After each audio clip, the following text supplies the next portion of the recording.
Welcome to the Learning Pines YouTube. We hope this video helps. You have the essentials ready: iOS 14 Plus and an active WhatsApp account.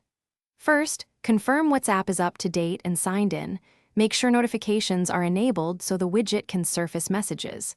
Next, press and hold an empty spot on your home screen until the icons jiggle, then tap the plus at the top left.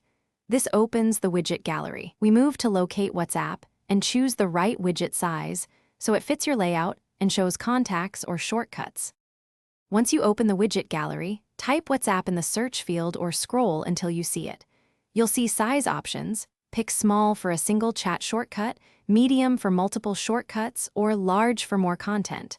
Tap the size you want, then tap Add Widget. Now drag the widget to your preferred home screen location. Make sure it doesn't overlap other apps. After placement, tap Done or press the Home button to exit jiggle mode, and verify the widget displays recent chats or quick actions. To finalize, long press the new WhatsApp widget and choose Edit Widget to assign a specific chat or shortcut. This is how you control what appears. If the widget shows blank or stale data, force close WhatsApp and reopen it. Ensure background app refresh and notifications are allowed. If that doesn't help, restart your iPhone.